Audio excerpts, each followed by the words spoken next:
another edition of Dolphins Detail. We thank you so much for joining us. It's Marek Brave. It's Jake Mendel. We're so excited to have you joining us. I'm going to say it twice. Marek, the time has come. The NFL draft is here. And I got to ask you, this is the second year in a row that the Dolphins don't have a first round pick. It really does deflate a lot of the excitement around it, doesn't it? I mean, yes, it does. It would be nice to have some sort of rooting interest for Thursday, but I'm gonna watch anyways. It's not like I'm just gonna, Oh, yeah. do something else. It's football, man. Football runs this world, at least our worlds. So I'll be tuning in. I'll be watching. I'll have my popcorn ready. I'll be ready to rock and roll with each selection. And who knows? We keep saying the Dolphins don't have a selection Thursday night, but we really should be phrasing it as the Dolphins don't have a selection yet for Thursday Mm-hmm. night. It's certainly possible. They could trade up. So many teams in the back half of the first round of the draft want to trade back. And Chris Greer, he's an aggressive dude. So maybe he trades up. Maybe we find ourselves in the back half of the first round.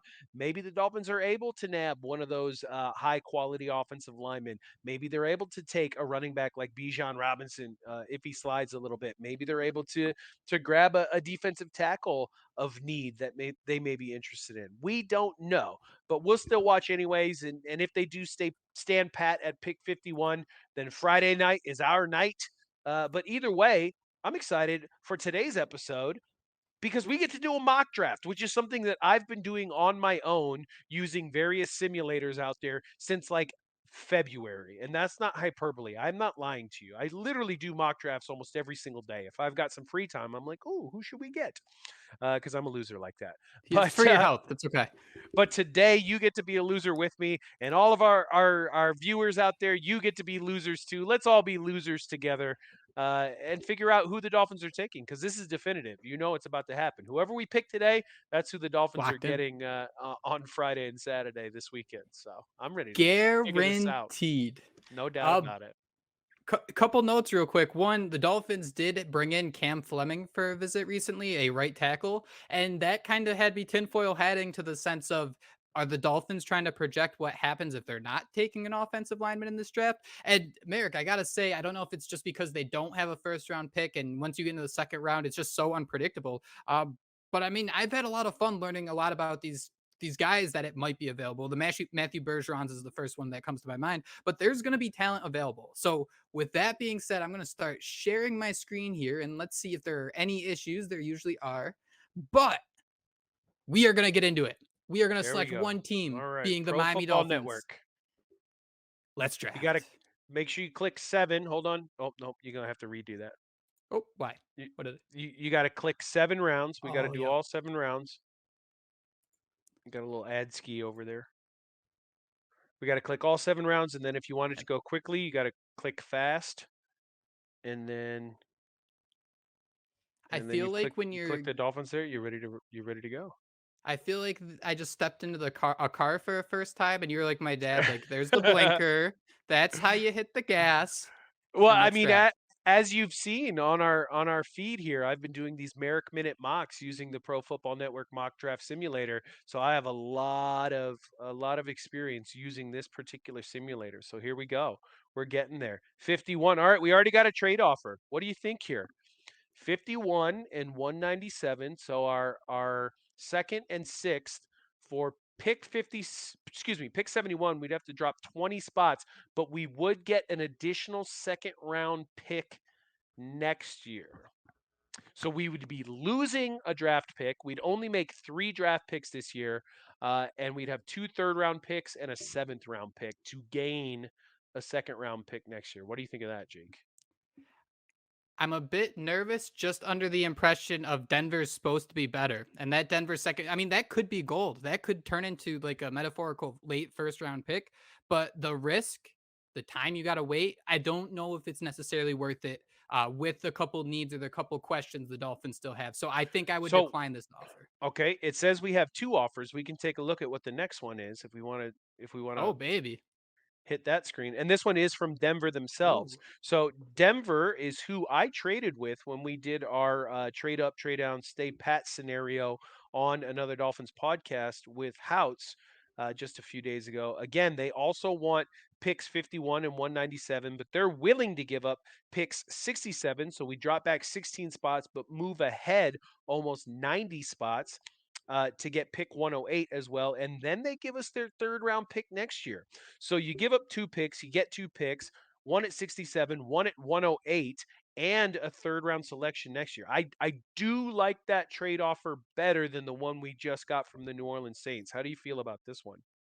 I have to agree with you. And, there's a vibe around this draft of there's like 15 first round prospects. So you can kind of look at that two ways. There's 15 locks, or there's a bunch of people who have no idea, and it's going to be up to the GMs to prove it. So that's really where this question begins. And we try to figure out what the Dolphins want to do. To me, I love the idea of moving up 89 picks. I kind of like squeezing the two picks together. It kind of just it's something you can visually accept that the Dolphins can still get guys they like. Plus that Denver third rounder, like I said, that's kind of risky. But the fact the Dolphins haven't had a lot of picks this year, I like kind of stocking up a little bit while still Well, getting two picks. Feels like a and value. also, we just traded a third round pick for Jalen Ramsey. So it's not like that pick needs to be kept and used next year. That pick could be traded for Strong point. somebody else, a Dalvin Cook, maybe. Very interesting. I'll tell you what, looking over here at the board, you got Hendon Hooker, quarterback. We don't really need him. I'm trying to see a little bit here. Dalton It's Kincaid, tough. a quality tight end. You got Drew Sanders, linebacker. Steve Avila, Luke Musgrave. So you do have a couple of the top tight end prospects, but that also means you probably have guys like Darnell Washington and Sam Laporta available later on. I think I want to accept this offer. I don't know. How do you I feel, agree. Jake? Let's I'm take ready to it. do it. Let's Accepting. do it. Let's Awesome. accept. All right, so we're out of the second round. We move to the third round. We're back on the clock, and Denver comes calling again. They're willing to offer our own fourth round selection That was that from I the Bradley Chubb trade. from the Bradley Chubb deal. They want to give it back to us so that they can move up one spot. I mean, that's a no brainer right there. We'd have to do that, Yeah. right? Yeah. That, Just pop the wait, let me just double check. Oh. oh, so Oh. they're offering Cesar Ruiz, center, the Saints are, and pick 71 for pick 67. So we drop back four spots, but we pick up a center, which means we can move Connor Williams over to left guard. Now, I have no idea what Cesar Ruiz's contract looks like. I have no idea what the cap situation would be like after adding him. There is absolutely no doubt that he makes the offensive line better because you move Connor Williams to left guard or right tackle. That's a tough one. That's a tough one. So, what do you value more? A fourth round pick next year and only moving back one spot, or do you want to move back four spots but pick up a center? That flexibility with Ruiz, it scares me because you become very limited with another, second contract on the books. So to me, I think I'd decline this one, but to move one spot and get that fourth round pick back, I don't understand how you would say no. This, I mean, if you see someone you want to take right now, I'm in, but I'm ready to hit accept right here. Just pick up Yep. that fourth, put it in the back pocket. I Uh, agree with you. I think moving down one spot to pick up a fourth round selection. I don't know how realistic that is, but hey, it's on the screen. We'll take it. exact, perfectly put. All right, the trades just Oh keep my god. coming in. I think at some point we just have to say no, right? Yeah, Because that is I'm just gonna that's reject. I'm also a just that's also a no-brain offer. Move down two picks to move up from your seventh round selection all the way up to 141. That's a no-brainer. But I feel like I'm gonna yeah, maybe we're in the drawing the interest line. of realism, we just say no here. All right, we're gonna pop reject here and look at who's on the board. So we start Any of scrolling those through names jump out to you? I mean, right away, I love the two. Keanu Benton defensive lineman here. He's an interior guy, great penetrator. Tucker Craft, tight end, seems kind of like a no-brainer at this spot. You got Warren McClendon, tackle out of Georgia, jumping out at you a little bit there. Um, there's Blake Freeland. We just talked about him in our episode with Houts for another Dolphins podcast. And then Matthew Bergeron right there. But we do have another selection coming up in just about 17 picks. So I think I go Tucker Craft. I want to solve that tight end spot. How do you feel? Would you you didn't even mention is 8 chain in your in your mind at all here, or kinda nah? I love how fast he is, and he would be a weapon in the McDaniel offense, but he's so small. He's 179 pounds, and the hit rate on running backs who weigh so little is so minuscule that he really just scares the crap out of me. We have a need at tight end, much more so than a need at running back. I think I like some running backs later in the draft we could take a look at. I think I go Tucker Craft. How do you feel about that? The only reason I wouldn't, I really like Strange, the tight end at a Penn State later in the draft, but you could also get into the conversation if they had the opportunity to pick him, you could play him at fullback too, and you can use him a lot of Sure. different ways. But so yeah, I think I agree. I think Tucker Kraft is just a great plug and play. You can have a little bit of confidence. You got to keep in mind that tight end is a very hard position, but I think him as an inline blocker would be pretty cool. So I'm ready to hit select if you are. Let's rock and roll. We got our first pick. Look at that. All We right, did here it. we go. I'm Coming just right I up. Nah, Got an yeah, no, I'm just gonna reject from here. We got our couple picks back, and these do look like good trades, but I just think we've kind of we don't want to live too much in a fantasy land. hypothetical, yeah, that's a perfect way to put it. So I'm gonna pop reject there, and as we look on the board, I Oh, don't even think we Keanu have to Benton discuss. is still on the board. That's tough because Keanu Benton fills that defensive line need that we might have after, one or two of Christian Wilkins, Zach Sealer, and Raekwon Davis leaves. He's such a quality football player, but we do have that offensive line need, and our guy, Matthew Bergeron, is still on the board. I love Keanu Benton. If there was any way for us to draft both of these guys, I would be all about it. But I think because of that offensive line need at both left guard and right tackle, and Bergeron can play both positions, I think my pick's Bergeron. How do you feel? I feel like there's no right answer. This is like such a tough situation to be in because I mean, I've made it known that I do think Miami will take a defensive tackle kind of early in this draft, and we've heard time and time again that they aren't necessarily going to draft specifically on needs. So to me, that Keanu Benton pick makes a lot of sense, but I think we should be safe. I think we should be sound. Since you only have 4 picks in the draft, I don't think we can be throwing or shooting for too many It's a great point. home Yeah, runs. you need players who are going to contribute right away. Keanu Benton will be playing behind Wilkins and Sealer. Now, defensive tackle is a position that rotates a lot. You get a lot of guys in there, but you're not going to get a ton of snaps out of Benton this year. Whereas if Bergeron is able to win that starting left guard or starting right tackle spot, he's 1,000 snap guy. So I think you get more out of Bergeron this season, and the Dolphins are in win now mode. Bergeron's my pick. Let's send it in. Let's rock All right, and we roll. might All have to right. twiddle our thumbs here for a minute. I think we got pick one something, right? Yeah, we ended up getting pick. 108, we are on the board. Nobody wants to trade the pick. Oh man, Sean Tucker instantly jumped into my eyes here. But Merrick, I'm going to Yep. need your help here because it's starting to get a little bit of a rough looking feel I to the board really here.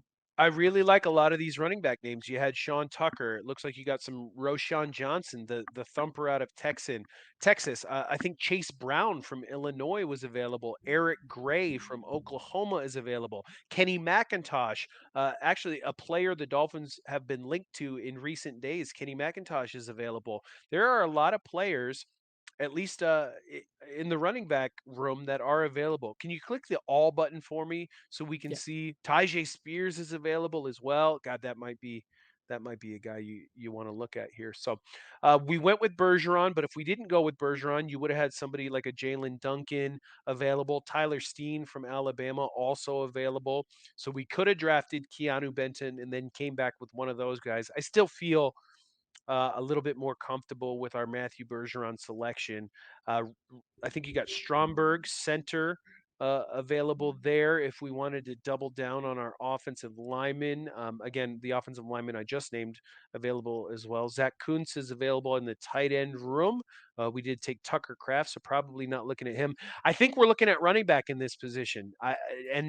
Honestly, of the running backs available, I think I like Tajay Spears more than the other guys at this spot. I know it looks like PFN has him ranked down at 143, and we are picking at 108. But I just feel like Tyjae Spears is a well-rounded athlete. He's very electric in the open field, and he's a great pass catching back as well. So Tyjae Spears out of Tulane would be my pick, I think. What do you think? He just adds another level of electricity to this offense. I'm right there with you. I'm gonna Did pop in Tyjae did you Spears. did you have him? What Pokemon was he on your episode with Houts there?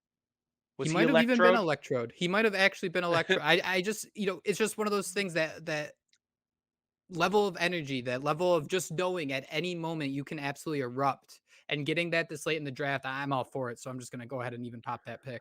Now we are gonna have a long wait here. We I can't remember if we have I 5 think picks or 4 picks. I can't remember what we I ended up think we doing just here. have the seventh. Just the 7th round. So we got a dart throw, a flyer here. Our last selection. We're still clicked on the running back tab there. If we want to click on all, we can take a look at some other players. I think we didn't go defensive lineman earlier, so I really do like that Nesta Jade Silvera is there. I think he'll be a solid addition. If you scroll down a little bit, you might see a player that the Dolphins have been linked to right there, Carl Brooks out of Bowling Green. He's a big body guy. Another defensive lineman. Again, the Dolphins have been linked to defensive linemen consistently. They know that they have 3 guys on the last years of their deal, and they're going to need to replace somebody. You can't pay all 3 of those dudes. So I think if I'm making the selection here, I'm probably going with Carl Brooks. Um, Anthony Orji here with the linebacker group is another player that guys have been talking about. Plus, can you just imagine how many giggles you'd get out of Josh if he had to talk about Anthony Orji on every podcast that we do from here to the end of time? That'd be so great for the brand. Christian Isian. Sorry if I'm pronouncing that wrong. That's Yeah, another that's name. that's a you guy. You like this guy, yeah.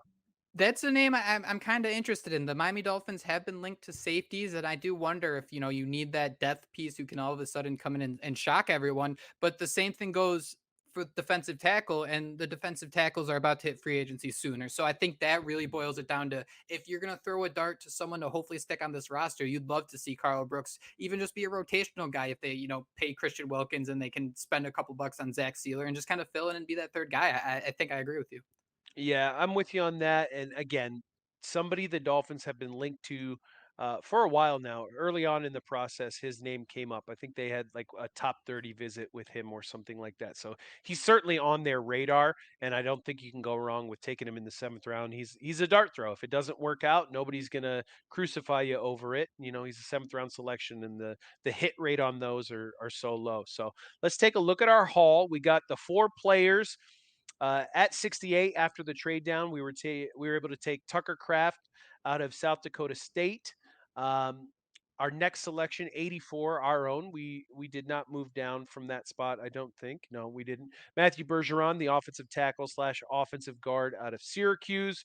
At pick 108 after a trade, we were able to acquire an earlier selection and go get one of the top running backs in the draft, Tyjae Spears out of Tulane. And then our dart throw in the 7th round, defensive lineman, defensive tackle, Carl Brooks out of Bowling Green. But we also leave this draft with an additional 3rd round selection in 2024. That comes from Denver. And then we get our own 4th round selection back from Denver, the selection that was sent in the Bradley Chubb deal. So we get 4 players this year. It looks like you're going to have immediate contributions, at least from those top 3 players, all on the offensive side of the football. And then you get an additional third and fourth round picks for next year, which could be used in trade scenarios, or can just be used to restock the cupboard a little bit here. But I'm pretty happy with this mock draft. I like this one quite a bit.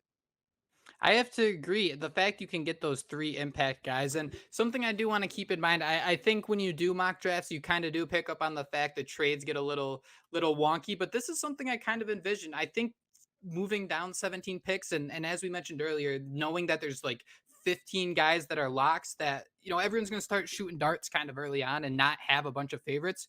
If you got to trade back and a guy is going to be lurking, I know it's real risky to kind of watch the clock tick as these guys are going off. But man, if you can land Tucker Craft at 68, and even if it was just one of these 2 picks that the Dolphins got along with everything else, I think I'd still be 100% okay with it. I just really like the impact that this really brings to the team, especially on the offensive side. I mean, but that's kind of obvious now that I say it. Yeah, and over the last few days, there's been a whole lot of chatter about the Dolphins possibly moving up in the draft, whether that's trying to get to the beginning of the second round to grab somebody who may have slid a little bit, or to trade into the back half of the first round, even to draft an impact player. But I do think it's far more likely that the Dolphins are going to trade back in this draft, try to acquire a few extra selections in this draft in particular. I think it's far more likely they do that than it is that they trade up at least into the first round of this year's draft. I have to agree with you.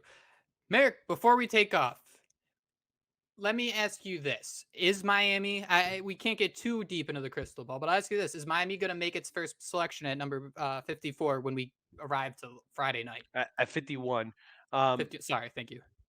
I mean, if they make it at 54, then we got an additional pick, didn't we? But at 51, gun to my head, I say no. I think they'll trade back a little bit. I think maybe they'll trade back 10 to 15 slots and see if maybe their preferred tight end target, maybe it is a Tucker Craft. Maybe Tucker Craft's on the board. Maybe it's a Sam Laporta out of Iowa.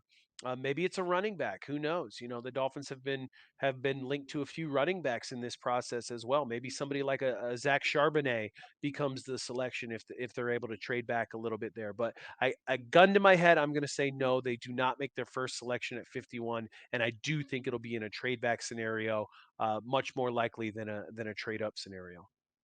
I think Charbonnet went like 5 picks before we picked at 68. I think he might have just somewhere around 60. So I think that makes a lot of sense. I think that pick would fit right in. Matthew Bergeron, give me the percentage chance you think he makes it to the third round because that, I mean, I think we both just, our eyes kind of popped off the screen there when we saw it. Yeah, I don't think that happens. I think that's kind of a glitch in the PFN system that I've noticed when doing mocks. And who knows? Hey, I could be speaking out of my butt cheeks right now. Maybe I don't know anything, and maybe Bergeron I is usually do. a third round pick, Jim Carrey style. Maybe Bergeron's a third round pick all day, every day. I don't see it. I think Bergeron is a second round selection and probably an early second round selection. We'll see if he's even there at 51 if the Dolphins do covet him.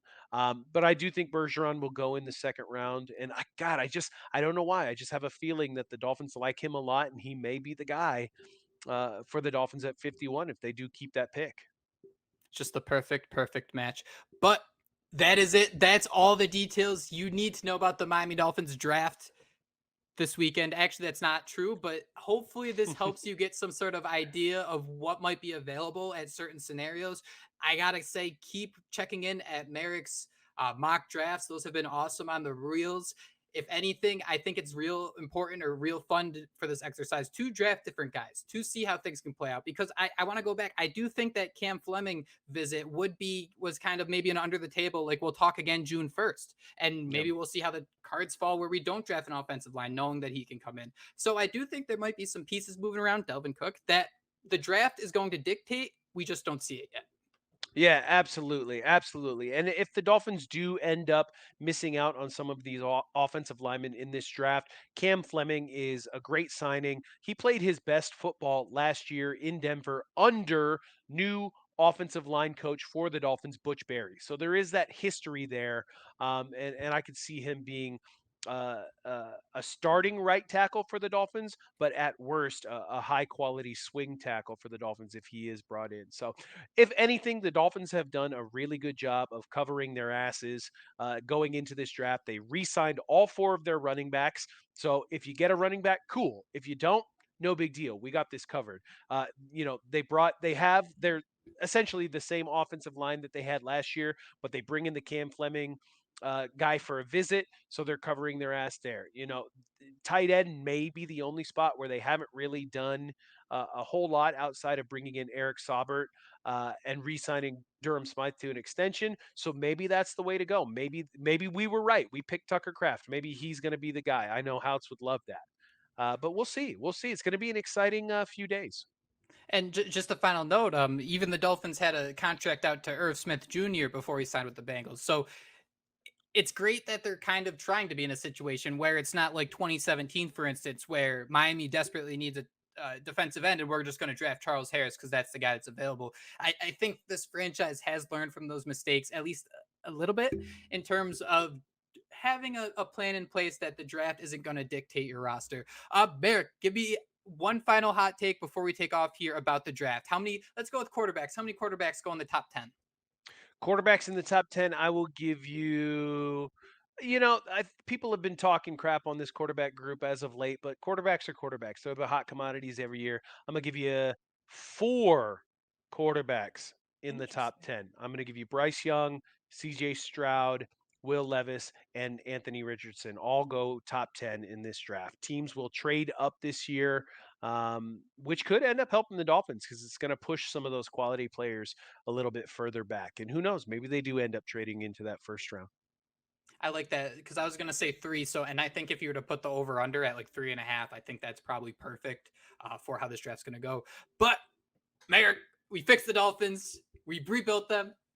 For everybody who's watching, I just want to say one time, if you haven't already, please hit that subscribe button, share your comments, let us know what you think about our draft. We get to finally put away the mock drafts, Merrick. How does that feel? It's always a little bittersweet. You get to you spend a lot of time, at least I do, doing these mock drafts.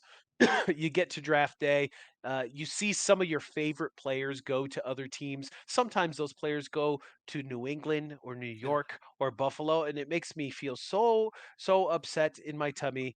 And hopefully that doesn't happen this year. Hopefully Bijan Robinson stays out of the division. I don't want to see him going anywhere near any of our rivals. But it's a bittersweet time of year, but it just means we are one step closer to meaningful football games. We're one step closer to the actual 2023 season, and that's a good thing. You're 100% right. But we will be back next Wednesday as we give our reactions for the 2023 NFL Draft. But until then, thank you so much for joining us, and we will talk to you next time.